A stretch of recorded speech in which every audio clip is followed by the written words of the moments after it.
Good morning aspirants. Welcome to Bhavitha institute. ఈరోజు మనము excise constable notification గురించి వివరాలు డిస్కస్ చేద్దాం.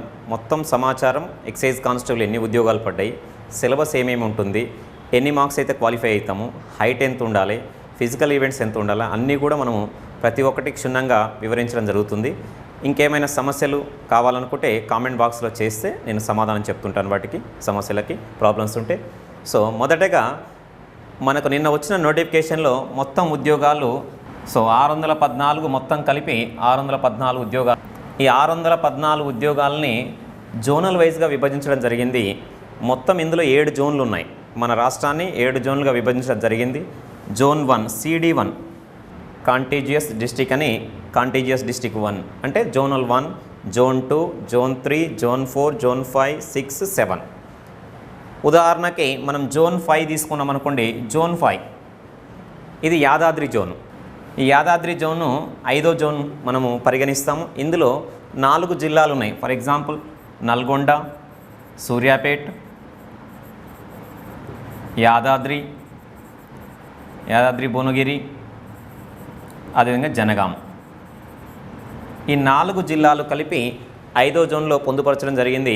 ఈ 5వ జోన్కు సంబంధించి మొత్తం చూస్తే ఉద్యోగాలు ఎన్ని ఉన్నాయని చూస్తే 5వ జోన్కు సంబంధించి మనకు 5వ జోన్లో మొత్తం కలిపి 53, 28 మొత్తం 81 ఉద్యోగాలు ఉన్నాయి. ఇందులో 53 ఏమో జెంట్స్కి, 28 ఏమో మహిళలకు ఇవ్వడం జరిగింది. మొత్తం 81 పోస్టులు ఈ జోన్కి సంబంధించి ఉన్నాయి. ఇందులో ప్రతి జోన్లో 95% లోకల్ వాళ్ళకే ఉంటాయి. ఆ జోన్కి చెందిన వారికి మాత్రమే ఉద్యోగాలు వస్తుంటాయి. 95% జోనల్ వాళ్ళకే ఉద్యోగాలు వస్తుంటాయి. మిగిలిన 5% అనేది ఏ జోన్ వల్లైనా ఇందులో ఉద్యోగం పొందవచ్చు. వీళ్ళు కూడా వేరే జోన్లో పొందవచ్చు. 5% వారికి మాత్రమే అవకాశం ఉంది. మిగిలిన 95% మాత్రం లోకల్ వాళ్ళకే అవకాశం ఉంటుంది.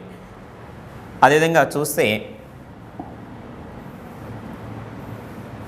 ఫీ స్ట్రక్చర్ ఇదంతా కూడా కామన్గా తెలిసిన విషయమే. మనకి ఇందులో వచ్చే సమస్యలు ఏంటనేది చూస్తే ఏజ్ రిలాక్సేషన్, ఏజ్ గురించి ఫస్ట్ చూద్దాం. ఏజ్ అనేది ఏ విధంగా ఉన్నది, ఏ ఏజ్ ఉన్న వాళ్ళు ఎలిజిబుల్ అవుతారు. జెండర్ అంటే మెన్ కానీ ఉమెన్ కానీ మనకి ఎంత ఏజ్ ఉంటే ఎలిజిబుల్ అవుతారు దీనికి అనేది చూస్తే మెన్ కావచ్చు, ఉమెన్ కావచ్చు. Eligible for the post code number 43 అంటే ఆల్ జాబ్స్. ఇందులో ఏజ్ లిమిట్ వచ్చేసి జనరల్ అభ్యర్థులకి 18 సంవత్సరాల నుంచి 22 సంవత్సరాల వరకు ఎలిజిబుల్ ఉన్నారు. 18 నుంచి 22 అంటే 18 to 22 అంటే స్టార్టింగ్ ఏజ్ వచ్చేసి ఇక్కడ ఇచ్చారు 1 July 2004 upper age. Minimum age తీసుకుంటే 2 July 2000. ఈ ఏజ్ అనేది తర్వాత జన్మించిన వాళ్ళు ఏజ్ తర్వాత 1 July 2004 కంటే ముందు జన్మించి ఉండాలి. ఈ డేట్ కంటే ముందు, ఈ డేట్ తర్వాత ఉన్న వాళ్ళే దీనికి ఎలిజిబుల్ అవుతారు. 18 నుంచి 22. అదనంగా 3 years ఇవ్వడం జరిగింది. మనకు ఇక్కడ ఇచ్చారు అదనంగా 3 years పెంచడం జరిగింది. పబ్లిక్ సర్వీస్ కమిషన్ కానీ గవర్నమెంట్ అనేది 3 years పెంచడం జరిగింది. కాబట్టి పోలీస్ డిపార్ట్మెంట్ సంబంధించి అంటే దీంట్లో నుంచి ఒక 3 years తీసేయచ్చు. అంటే తీసేస్తే మనకు 2 July 1997 తర్వాత జన్మించిన వాళ్ళు ఎలిజిబుల్. 2 July 1997 తర్వాత జన్మించిన వాళ్ళు eligible. General candidates, open candidates వాళ్ళు మాత్రం దీనికి ఎలిజిబుల్. మరి అదేవిధంగా ఇంకేమైనా ఎగ్జామ్షన్ ఉందా అని చూస్తే ఏజ్ రిలాక్సేషన్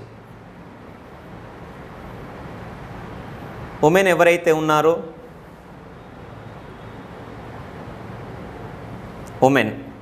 ఉమెన్ తీసుకుంటే 40 years అని ఇచ్చారు. ఇది స్పెషల్ కేసెస్. ఇవి స్పెషల్ కేసెస్ అంటే 40 years, అప్ టు 40 years అంటే డైవర్స్ పొందిన వాళ్ళు కావచ్చు, లేదా భర్త చనిపోయిన వ్యక్తులు కావచ్చు. ఆ సర్టిఫికేట్స్ ఉన్న వాళ్ళు మాత్రమే అప్ టు 40 years వరకు eligible. Only SC and ST 40 years వరకు ఎలిజిబుల్ కావచ్చు. బీసీ అభ్యర్థులు కావచ్చు అప్ టు 35 years. ఓన్లీ మహిళలు ఎస్పెషల్లీ భర్త చనిపోయిన వాళ్ళు కావచ్చు, విడాకులు పొందిన వాళ్ళు కావచ్చు, వీళ్ళు మాత్రమే ఎలిజిబుల్. అదొకటి గమనించాలి మీరు. ఎస్సీస్, STs, BCs, EWS economically weaker section వీళ్ళకు మాత్రం 5 years ఎగ్జామ్షన్ ఇవ్వడం జరిగింది. అక్కడ 18 to 22 వరకు ఎలిజిబుల్ జనరల్గా, ప్లస్ 3 years ఇచ్చారు. కాబట్టి 18 to 25 అనేది ఎలిజిబుల్ ఏజ్ జనరల్ అభ్యర్థులకి. ప్లస్ రిజర్వేషన్ వైజ్గా ఎస్సీ, ఎస్టీ, బీసీస్, ఈడబ్ల్యూఎస్ ఉన్న వాళ్ళకి 5 years ఎగ్జామ్షన్ అంటే +5 అంటే 18 to 30 years ఉన్న వాళ్ళు ఎలిజిబుల్. 18 to 30 years వరకు ఎలిజిబుల్. అదొకటి చూసుకోవాలి మీరు. మిగతా వాళ్ళకి ఇన్ సర్వీస్ ఉన్న వాళ్ళకి, ఎక్స్ సర్వీస్ మెన్ వాళ్ళకి డిఫరెంట్గా ఇవ్వడం జరిగింది.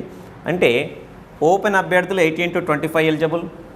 మిగతా అభ్యర్థులు ఎవరైతే ఉన్నారో ఎస్సీస్, ఎస్టీస్, బీసీస్, ఈడబ్ల్యూఎస్ వాళ్ళకు 18 to 30 వరకు ఎలిజిబుల్ ఉంది. సో దీన్ని మీరు గమనించి దాన్ని అప్లై చేసుకోవాల్సి ఉంటుంది. సో ఇది ఏజ్ లిమిట్ సంబంధించిన విషయము. ఇంకొకసారి హైట్ సంబంధించి చూద్దాము. హైట్ అనేది 167.6 సెంటీమీటర్స్ జెంట్స్కి. ఏదైతే కానిస్టేబుల్ హైట్ ఉందో సేమ్ హైటు ఎక్సైజ్ కానిస్టేబుల్ కూడా తీసుకోవడం జరిగింది. 167.6 సెంటీమీటర్స్ హైట్ అబ్బాయిలకి, మెన్కి. అదే ఉమెన్ అయితే 152.5 సెంటీమీటర్స్ సేమ్ ఏదైతే కానిస్టేబుల్ ఇవ్వడం జరిగిందో same height 152.5 centimetres. So only agency ఏరియాలో ఉన్న వాళ్ళకు మాత్రమే అబ్బాయిలకి 165 సెంటీమీటర్స్ ఆ సర్టిఫికేట్ ఉంటే ఏజెన్సీ ఏరియా ఉన్న వాళ్ళకు, అమ్మాయిలకైతే 150 సెంటీమీటర్స్. ఇది ఒకటి మీరు స్పెషల్ కేసు కింద తీసుకోవాలి. ఓన్లీ ఏజెన్సీ ఏరియా వాళ్ళకు మాత్రమే 165, 150. మిగతా అందరికి కూడా 167.6 సెంటీమీటర్స్, 152.5 సెంటీమీటర్స్. అయితే ఇందులో మార్క్స్ చూస్తే మార్క్స్ అనేవి మొత్తం 200 మార్కులకు ఎగ్జామ్ పెట్టడం జరుగుతుంది. 200 మార్క్స్ ఈ నిర్వహించడం జరుగుతుంది. కాబట్టి ఈ 200 మార్క్స్లో నెగిటివ్ మార్క్ ఉంది. నెగిటివ్ మార్క్ అనేది తీసుకుంటే 1/5 నెగిటివ్. 1/5 నెగిటివ్. 5 క్వశ్చన్లకు ఒక క్వశ్చన్ నెగిటివ్ పడుతుంది.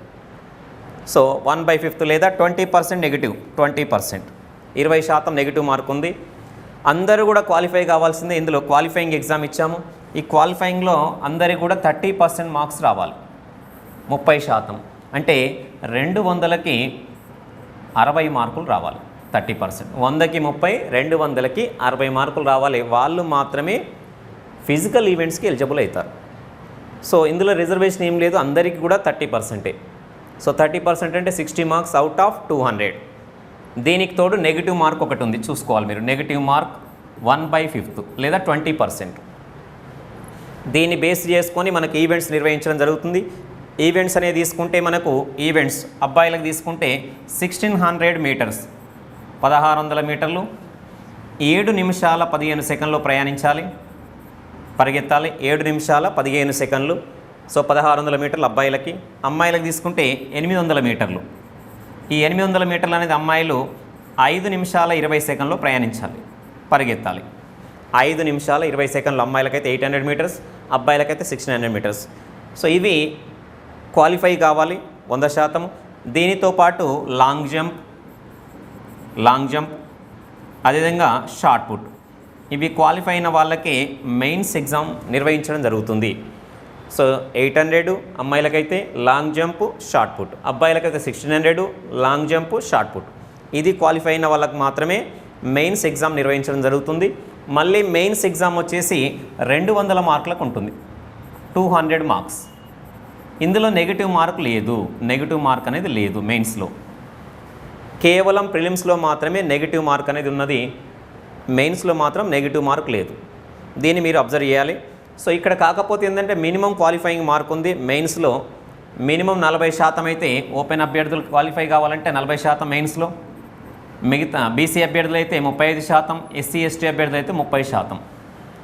ఇది మినిమం క్వాలిఫైయింగ్ మార్క్. దానికంటే ఎక్కువ మార్కులు వచ్చిన వాళ్ళకు మాత్రమే ఉద్యోగాలు వస్తాయి. క్వాలిఫైయింగ్ మాత్రమే 40%, 35%, 30%.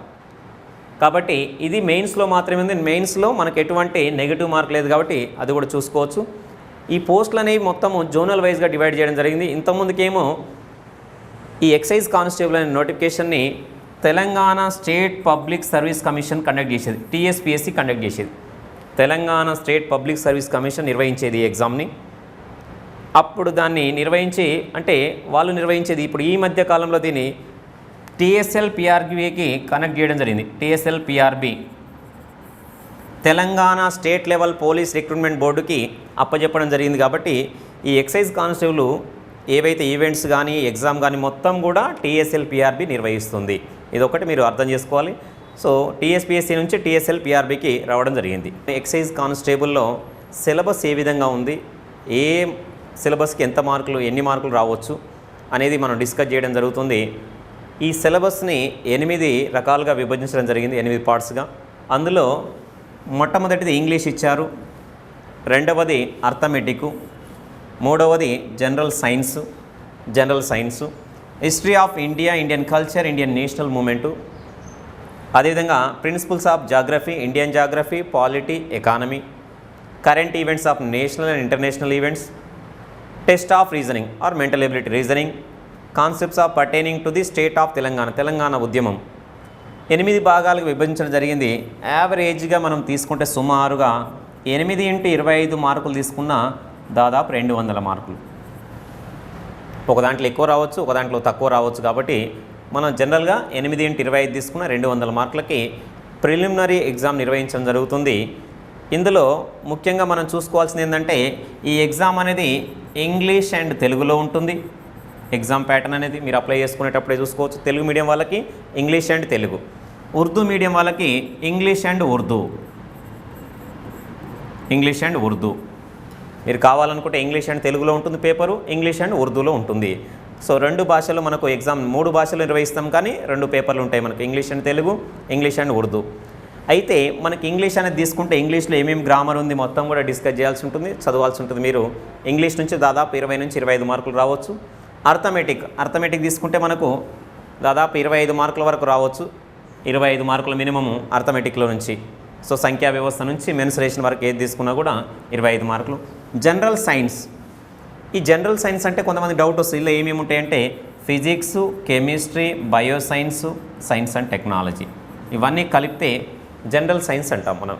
జనరల్గా సైన్స్ ఫిజిక్స్ కావచ్చు, chemistry, bioscience, science and technology. So ఇవన్నీ కలిపి general science. History of India, Indian culture, Indian national movement, జాతీయోద్యమము, సంస్కృతి, ఇండియాకి సంబంధించి భారతదేశ చరిత్ర సంబంధించి ఉన్నది. సో దాదాపు 20 నుంచి 25 మార్కులు రావచ్చు మనకు. అదేవిధంగా principles of geography, Indian geography, polity and economy. So geography కావచ్చు, ఇండియన్ జాగ్రఫీ, తెలంగాణ జాగ్రఫీ కావచ్చు, ఇండియన్ జాగ్రఫీ, పాలిటీ, ఎకానమీ కలిపి దాదాపు 25 మార్కులు మినిమం రావచ్చు. సో ఎక్కువ టాపిక్స్ ఉన్నాయి కాబట్టి 25 నుంచి 30 మార్కులు కూడా ఎక్స్పెక్ట్ చేయొచ్చు. Current events of national and international importance. So GK current affairs మాత్రమే ఉంది, నేషనల్ అండ్ ఇంటర్నేషనల్ ఈ 2 మాత్రమే ఉన్నాయి. నేషనల్ అండ్ ఇంటర్నేషనల్ ఈవెంట్స్ ఉన్నాయి, కరెంట్ ఈవెంట్స్ అదొకటి చూసుకోవాలి. టెస్ట్ ఆఫ్ రీజనింగ్ లేదా మెంటల్ ఎబిలిటీ అంటాం, 2 ఒకటే కాబట్టి రీజనింగ్లోంచి కూడా దాదాపు 25 మార్కులు ఎక్స్పెక్ట్ చేయొచ్చు. So concepts of pertaining to the state of Telangana formation గురించి, అంటే తెలంగాణ ఉద్యమం ఏర్పడే విధానం, దానికి సంబంధించిన క్వశ్చన్స్ దాదాపు 25 మార్కులు రావచ్చు. సో మొత్తం 8 విభాగాలుగా విభజించి 200 మార్కులకి పరీక్ష నిర్వహించడం జరుగుతుంది. దీనిలో 1/5 వంతు నెగిటివ్ మార్క్ ఉంది కాబట్టి ఇది ఒకటి మనం అర్థం చేసుకోవాలి. 1/5 నెగిటివ్ మార్క్ అంటే 5 క్వశ్చన్లకు 1 మార్కు నెగిటివ్ పడిపోతుంది కాబట్టి మీరు చూసుకోవాలి. దీన్ని మినిమము క్వాలిఫైయింగ్ మార్క్ వచ్చేసి 30% అందరికీ కూడా, జనరల్, బీసీ, ఎస్సీ, ఎస్టీ అందరికీ కలిపి కూడా 30% రావాల్సింది. అందరికీ కూడా 30% మార్క్స్ రావాలి. ఇదొక్కటి మీరు అబ్జర్వ్ చేయాలి.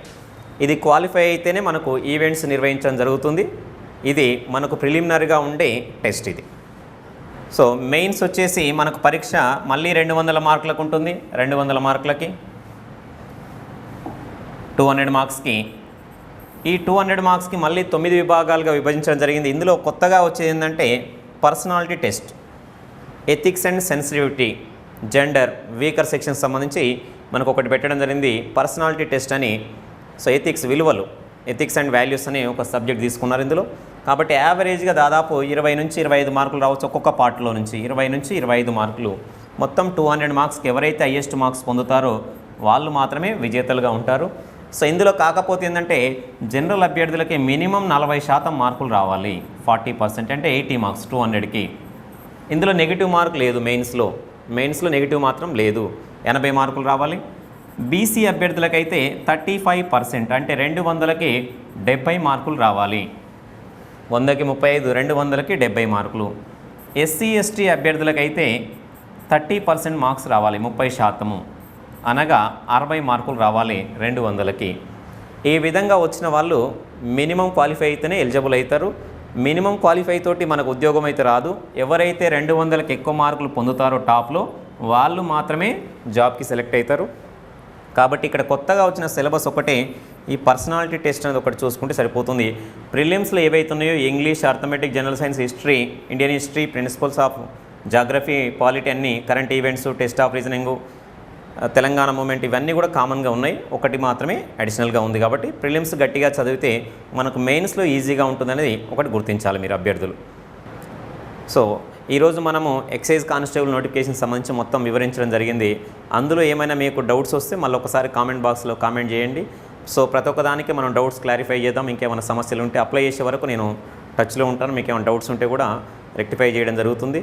సో మన ఛానల్ని సబ్స్క్రైబ్ చేసుకున్నందుకు థ్యాంక్స్. అదేవిధంగా మన మిత్రులందరూ కూడా ఇది షేర్ చేయవలసిందిగా కోరుకుంటున్నాను. మన మిత్రులు ఎవరైనా సబ్స్క్రైబ్ చేసుకోకపోతే భవిత ఇన్స్టిట్యూట్ని సబ్స్క్రైబ్ చేసుకోవాల్సిందిగా కోరుకుంటున్నాను.